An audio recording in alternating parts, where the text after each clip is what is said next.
Unfortunately, it's just not hard to be surprised by news like this anymore. But yesterday, I posted on social media that Josh Duggar was arrested in Arkansas by federal agents, the FBI, and Homeland Security.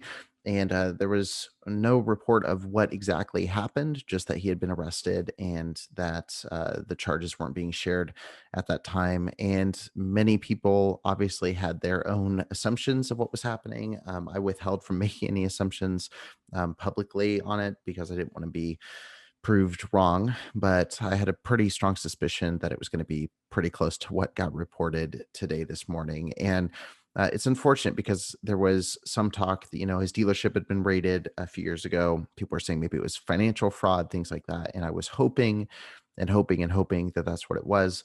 But of course, it was not that. And so today, what dropped, and of course, obviously, big trigger warning on anything like this. We're going to be talking, unfortunately, about child sexual abuse involving minors. So, if that's not something that you're prepared for, feel free to come back to this video later.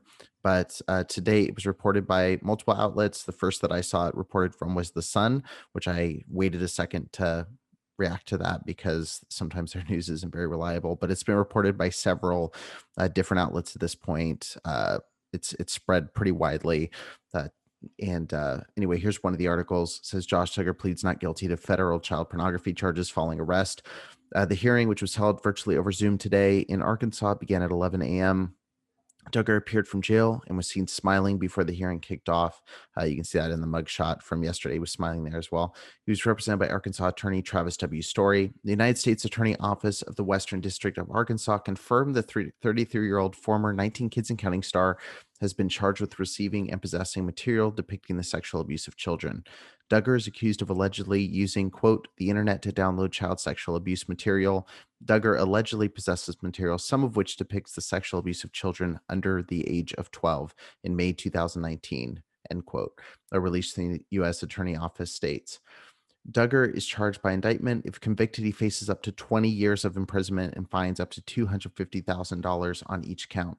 A federal district court judge will determine any sentence after considering the U.S. sentencing guidelines and other statutory factors.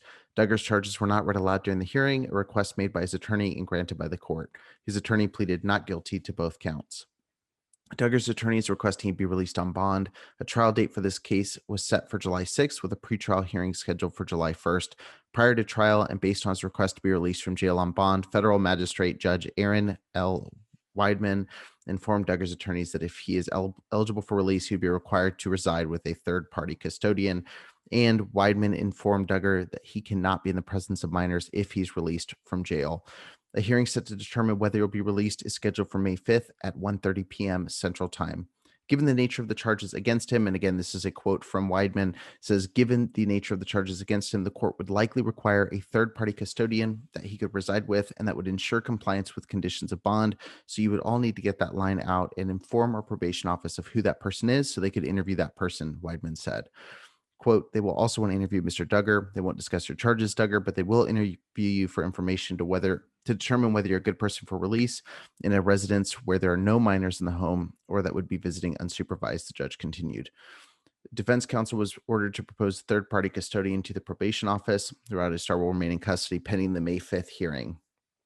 And Yeah, back in 2015, the car dealership where Duggar worked was raided by Homeland Security in connection with an ongoing federal investigation, though it's currently unclear if the raid and his arrest are connected. And Earlier the same week, it was reported that the Duggar household was also raided, though the family denied it.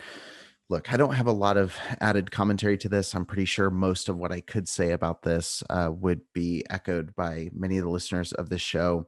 But the reality is, this story might be shocking to some who have spent no time looking at any of these cases of sexual abuse or these kind of predatory individuals. But this is the same thing that happens time and time again with these cases. You see a early red flag, like you saw where he was accused of sexually molesting 5 women when he was a teenage boy, and that situation was not dealt with through the proper channels. Like, it was not dealt with in the right way, and when it was taken to the quote unquote proper people, it was not handled in the correct way. And so you've got this story of this person who this could have been I mean, this could have been dealt with early on, but instead they sent him off to some kind of reform camp, some independent Baptist reform camp. They give him these Christian trainings to, basically it's a work camp to kind of work this out of him, which is not how any of this works. And then you've got the Ashley Madison scandal coming on, which at least in that case is a consensual situation, but still you've got this repeated two-faced kind of duplicitous person making these moves where he's going out and he's standing in the Family Research Council, blasting people over varying beliefs and things, but then he's also living a double life that contradicts everything he claims to believe. You've got him as a teenager, his stuff's not being dealt with. You've got all these different things that are just piling up. Why are we surprised when it's the third, fourth, fifth time that something explodes out of this? And it's horrible. It's horrible for his kids. It's horrible for his wife. But also, like, where is everybody else? When is somebody going to step in and say, "This is enough. This is a red flag. You need to pull out of this situation. This is not good."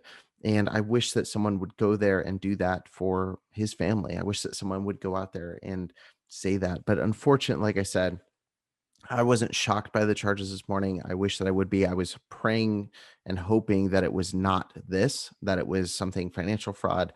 It concerns me for all the kids that he's been around. It concerns me for, I mean, he used to travel quite a bit. Like, there's a lot of concern here, but I just want to keep you guys updated on this story. I want to wait till there was a little bit more, to talk about. But like I said, most of the commentary I give is probably echoed automatically by most people watching. But what I want people to take away from this is that predators don't change. Like, predators do not change. This stuff goes in a cycle, and the people who look like they've reformed and think like you just don't know everything that's going on. Like, there's so many possible small openings that these guys will take advantage of. And I just want people to be aware of that. I want people to be thinking about that. And I really think that as individuals, as society, as churches, we need to rethink the way that we talk about predators and the conversations around where they should be allowed to be, what they should be allowed to do, and so on and so forth. But I'll keep you guys posted. If you have any thoughts, if you have any updates on the story, feel free to drop a comment below. Please be very respectful of Josh's family. But definitely, if you have any stories about this, any thoughts, any opinions, feedback, definitely leave a comment below, and I'll definitely take time to read through them. But thank you guys so much for tuning in. Didn't expect to be doing this episode today, but here we are, and look forward to seeing you guys on the next episode of the show.